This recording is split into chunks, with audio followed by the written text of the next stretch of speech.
Today on Shiny Side Out, we have a special guest. He is a man that I've listened to and followed for years, who is an American trends forecaster since 1980, the publisher of Trends Journal, business consultant, strategist, and author. Welcome to the show, Gerald Celente. Oh, thank you, David. It's an honor. You're very busy and we don't have much time with you today, but I wanted to get right into it. I've been looking through your new Trends Journal. I love the new format. I just love everything about it. One thing that struck me is where the world economy is going. It's going down the toilet. And the US debt's over 20 trillion now. I think it's about 18 trillion. But, you know, when you put in all the entitlements and what they owe, you're looking, you know, at probably about 220 trillion. You know, when you have all the costs that are you know, geared into it, Social Security, on and on. There's no way they're going to get out of it. It's extraordinary, isn't it? Anyone would let anything happen like this. Now, I've been watching world manufacturing. Everyone's manufacturing, everyone's locales, wherever they are. We happen to be in Australia, and we've seen the same thing. That's the loss of manufacturing. And we think it's the biggest mistake to lose manufacturing. Well, of course it is. It's a sellout for the multinationals so they can get their goods made in slave labor countries, bring them back, mark them up, make a profit, and they're not manufacturing anything. All they do is, you know, put on the label. So it's been the big sellout of the second half of the 20th century. And you can see what's going on. There's a global slowdown now. And, of course, the prime manufacturer being China. And I don't have to tell you out there what's going on with the price of iron ore. In 2011, it was selling for, what, $191 a metric ton, and now it's around under $50. And you'll see what Rio Tinto is doing and announcing, you know, the losses in income and cutting back, and one company after another. The natural resource countries and Australia's natural resource. So what is it going to do for an encore when you don't have the manufacturing there? And your Aussie dollar against the American dollar is down, what, 6-year lows? That's right, 72 cents now. Yeah, it's going to go lower. Mm-hmm. And so what you're looking at when you talk about manufacturing, you know, China's the manufacturing country of the world, and they import about 50% of the raw materials, the iron ore, the coal, copper, and now they're not importing it like they used to. So what's the fallout? Well, you have a plunging, not only Aussie dollar, over here in Canada, not far from us, you know, their loonie is down to, what, 2004 levels. They're rich in oil exports, and very expensive ones because tar sands, and now, you know, tar sand oil, and now you're looking at crude that closed the week out under $50 a barrel, $48 and change a barrel. And now you look at, you want to buy some nice cheap real estate and luxury buildings? I got some for you in Santiago, Chile. Yeah, their biggest export is copper. And guess what? You know, copper prices are the lowest in 6 years. And you keep going up and down the list. So it's a very simple formula. If the United States and Europe aren't buying things, China's not making them. And if China's not making them, or Indonesia and these other emerging markets that were making money with resource-rich exports, they're not selling them, and their currencies are plunging. We are on the precipice of a global meltdown. Mr. Celente, I'm actually intimately involved with the business of offshoring, much to my shame. And I know firsthand that the economics of it don't make sense. In fact, what we're doing is we're destroying the manufacturing center in first world, second world countries, turning them into third world countries by becoming primary producers, and also destroying our economic base. Because the thing is this, once you've offshored everything, right? Who's going to buy the services that have been offshored? Because they can't afford them anymore. So the problem is that I think it's deliberate action that's being undertaken. Do you think this is deliberate as well? Well, again, it's in the multinational interests. Look at the Trans-Pacific Partnership Mm. that they won't allow we the people to read. That's right. And it gives multinationals the rights over sovereign nations. Yeah. So of course it's being engineered. There's no conspiracy theory. It's a takeover. That's right. Yeah.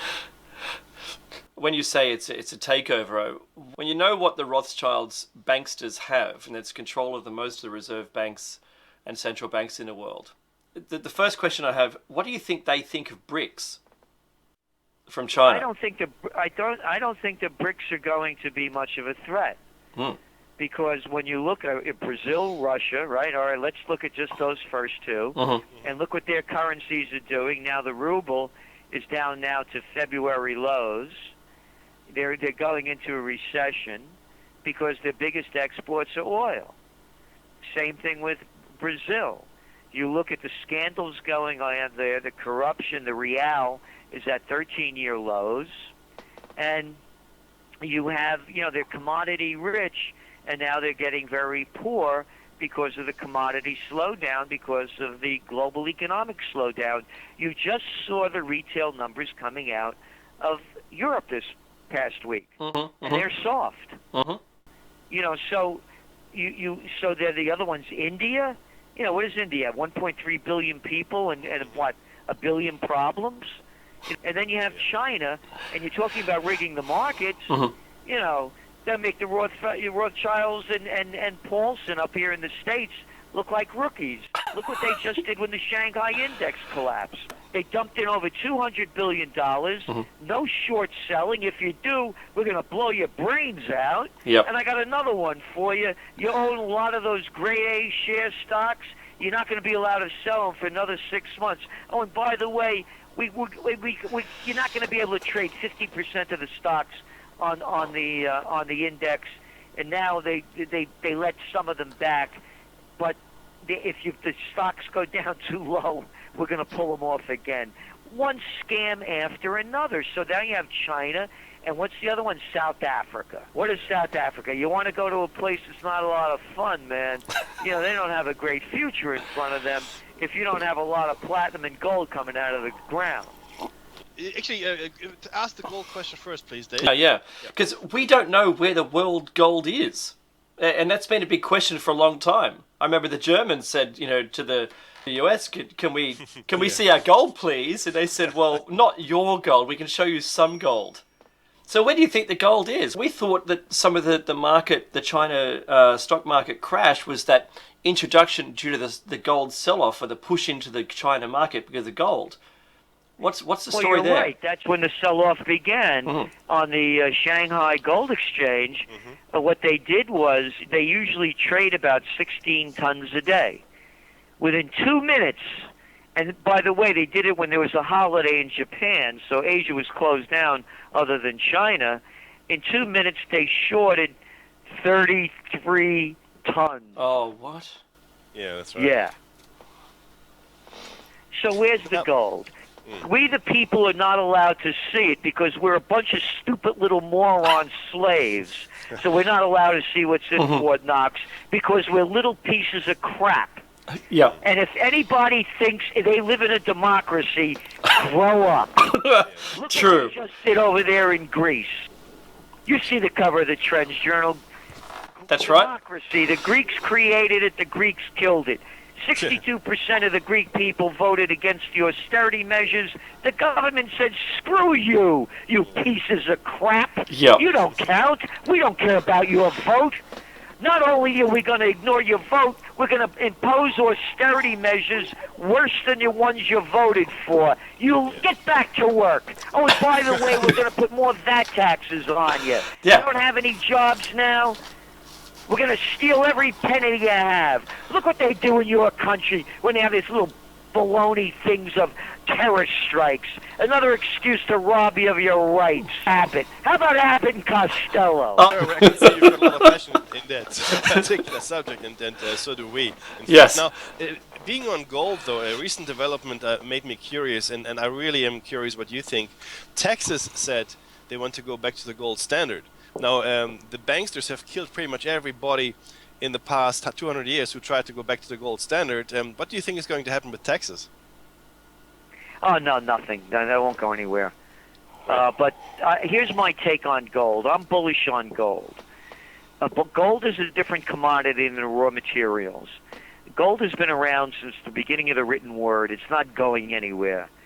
Yeah, I'll give you an example. I mentioned that a Brazilian real is down 13%, down 13-year lows against the dollar. Uh-huh. Your Aussie dollar is what now? What did you say? 70, about 72, I think. Yeah. What was it 2 years ago? Oh, it was on parity almost. Yeah, there was Okay. a time when we're actually higher than the US. All right, now, if you bought gold then, and you were holding on to gold because gold is traded in dollars, Mhm. and you just lost 30 cents of your dollar, you Mhm. think you'd rather have gold? Yeah. So that's what people are missing. As you're losing the value of your currency, it's costing you more to buy gold. Mm-hmm. And gold, unlike oil and copper and iron ore and all these miners, and I remember Rio Tinto doing it, they said they were going to keep production going and they were going to drive out the little guys. Guess what? It didn't work. But that's different with gold. You're not going to keep producing it to keep your company going. You cut back on production. So it's a different supply and demand issue. I believe that the global economies are going to collapse before the end of the year. Mm-hmm. Wow. And I believe that gold is going to be the golden safe haven that it has been since time immemorial. So would you suggest then, as an advice to us, to purchase gold? No, I don't give financial advice. You Fair have to enough. have a license. You have to have a license to do that in the States. Oh. Yeah, so I don't do that. I'm a forecaster. I make trend forecasts. Well, So only speaking for myself, Mm-hmm. I believe the downside risk of gold is probably between $100 and $150. Well, okay, that's pretty good because it's down to about Minimum $1,000 downside now. Considering what the upside potential is. And to me, the upside potential is well over $2,000 an ounce when this thing collapses. Mm-hmm. right. Because remember what's going to happen. As the collapse happens, your currency is going to erode even more. Correct. So it's going to take more of your currency to buy what you could have bought before Mm-hmm. when it was worth more. We talked about market rigging on the show last week and the week before that because of all the banks around the world becoming finally in trouble for, and being found out for market rigging. So that's in the currency trading. But there's also collusion with the, interest rates and a whole bunch of things that they're doing. But they keep blaming the little guy. Oh, it was just that one employee there that happened to be doing the wrong thing. Of course, I'm sure the bank was right onto it. What's your take on all of that? Well, we've been writing about it for years. Yeah. It's neo-feudalism. In a feudal society, you have different laws for the economic elite and the political nobility. And that's what's going on. The economic elite and the political nobility live under different rules than we, the little people. So they put up a little guy to bring them down, and they make it pretend as though they solved the problem. Here, look what happened. This is a fact. I'm not making it up. Mm-hmm. The United States found 6 banks guilty of felonies just a couple of months ago. Not one head rolled. They did the same in Portugal. They've done the same in the UK and in Europe. And that's what I'm trying to say. Mm-hmm. Grow up, everybody. You do not live in democracies. You got political gangs running the show. When are you people going to have the courage to call it what it is, rather than you better get out and vote, because if you don't vote, then you get what you deserve, and they believe that line of crap. They certainly do. You would call it, I know you've said this before, but it's a Ponzi scheme. It's gangs. Ooh. They're criminal operations. They're murderers and thieves. How many more people do they have to murder around the world in the name of freedom and democracy? And how much more money do they have to steal from us in calling it austerity measures, bailouts, loan guarantees, tax breaks, and everything else. Look what they're doing over there. And I'm talking to murderers and thieves. I just read the great news that you're going to build your naval presence even larger than it is, more submarines. Dun, da, da, da. Oh, yeah. What, are you kidding me? Where's the money going? Exactly. Who's getting the payoff? It's with Dwight D. Eisenhower, President of the United States, Supreme Commander of the Allied Forces in World War II, 5-star general. Not like a little boy you got running your country, or the little boy I got running my country, or the little Cameron little guy over there, that Eton boy that over in England. None of these little guys with no cojones. This is a real man, Eisenhower, and he warns the people at his farewell address that the military-industrial complex is robbing the nation of the future of the children, the genius of the scientists, and the sweat of the laborers. And you got it going on right there in front of you as your currency is diving, as your natural resources aren't selling anymore, and as you have a bubble building in your real estate markets. Great. Squander the money on a naval fleet. Don't forget the planes. What's it? Yeah, F-35. F-35s. They're lemons. Yeah. F-35s, by the way, are not. They can't. They are less capable in battle. Correct. Than 40-year-old F-14s or F-16s. Yes, absolutely. They can't outturn. They can't outclimb. They can't go as fast. They don't even exactly. They don't even have cannons on them anymore. No, that's right. Everything is a failure. What I'm saying is, if people don't stand up, they deserve to get knocked down by these little clowns. I just had to watch 2 hours yesterday of the GOP debate, the Republican debate on the presidential reality show. What torture. Listen to these little boys shoot their fat mouths off. Mr.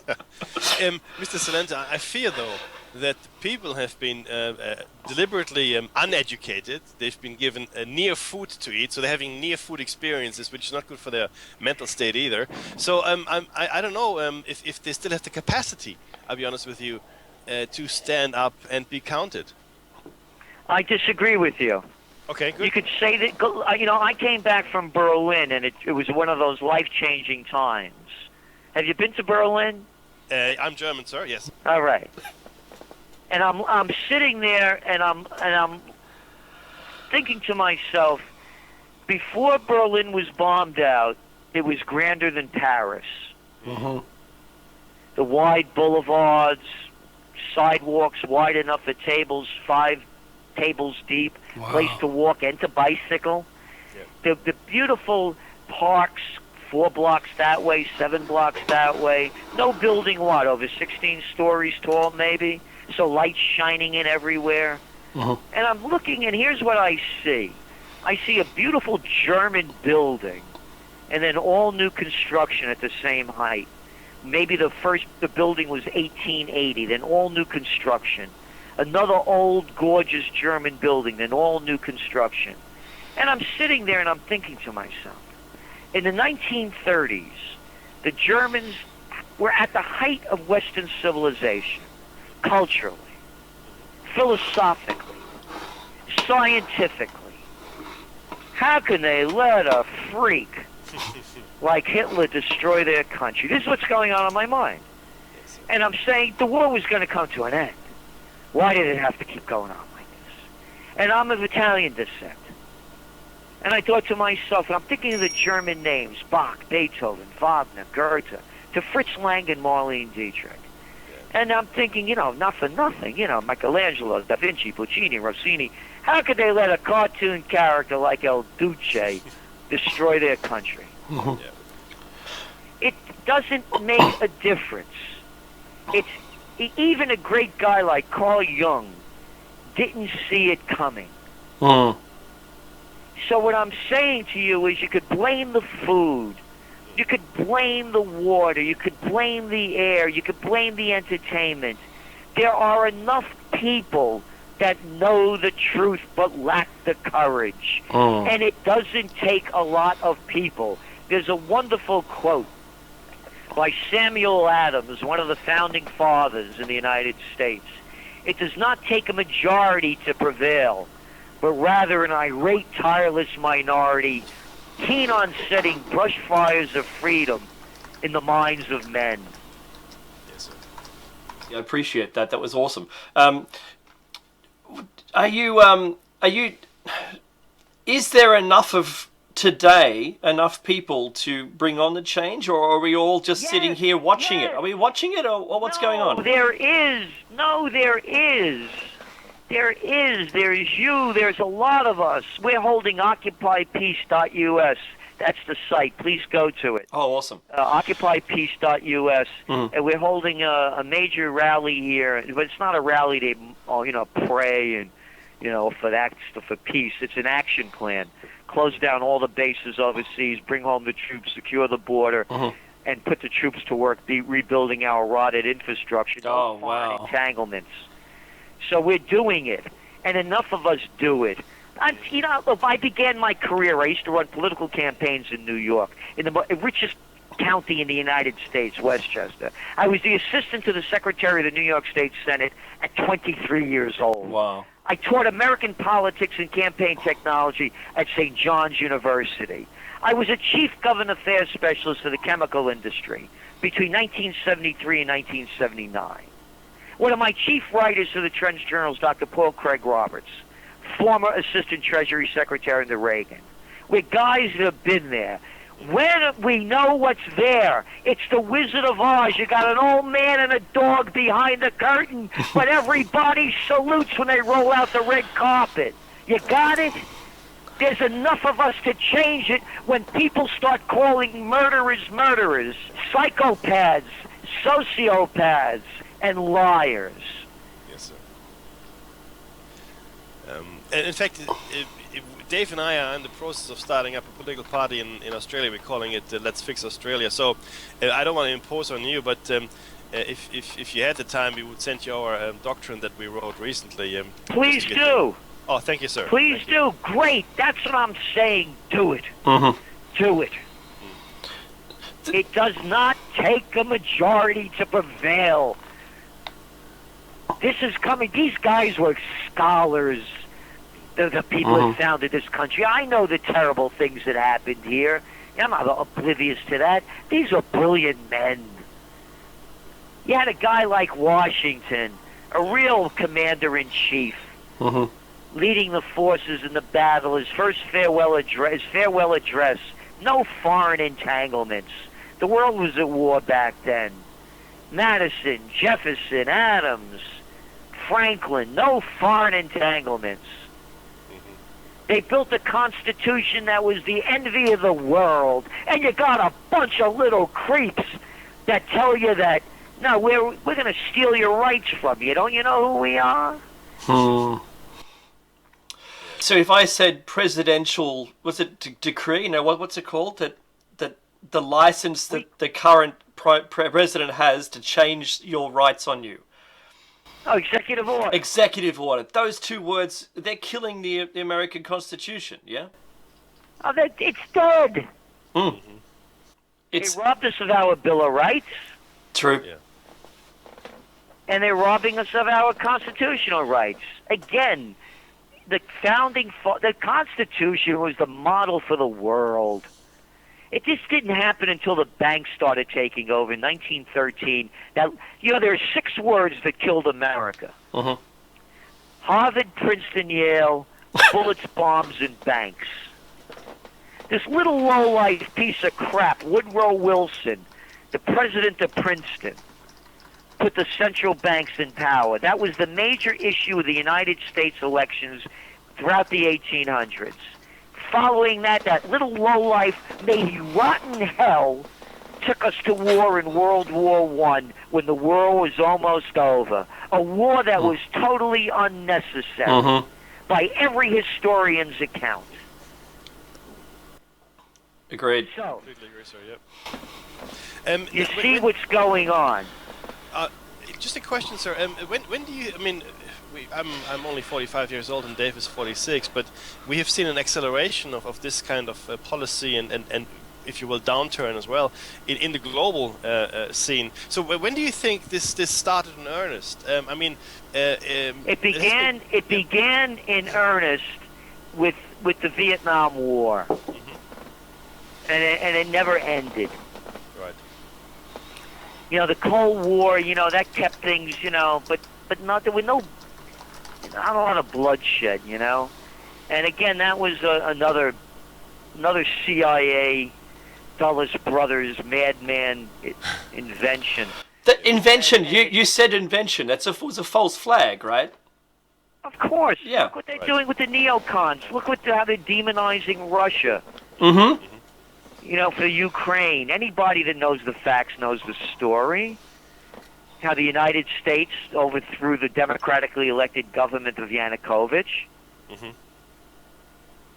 And on and on. So again, you know, it's the people letting. So what I'm saying to you, it's politics is show business for ugly people.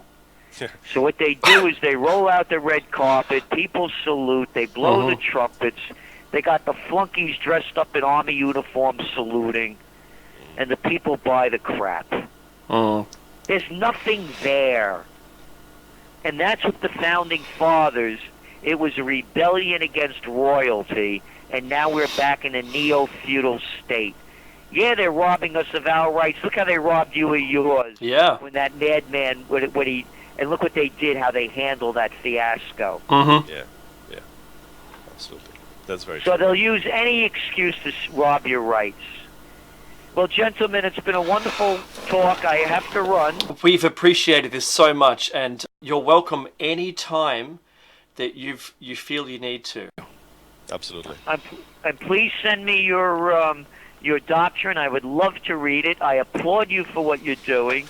Do everything that you can, and that's what changes the world. And again, it's, you know, from Margaret Mead talking about it to every scholar.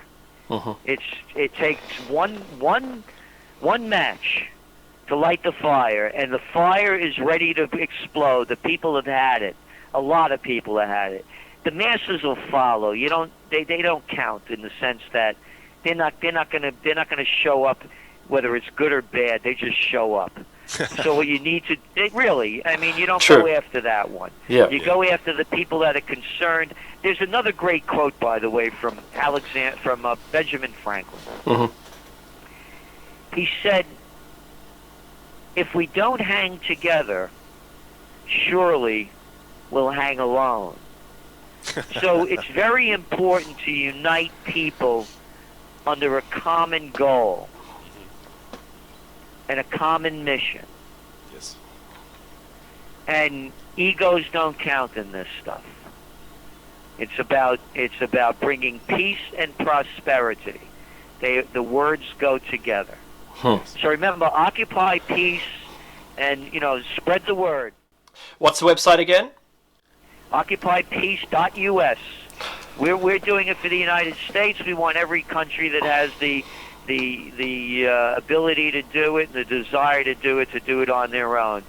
So we're dominant. As I say, my blood is Italian, but my heart is American. Right. And I could not be me. And I just got back from Italy.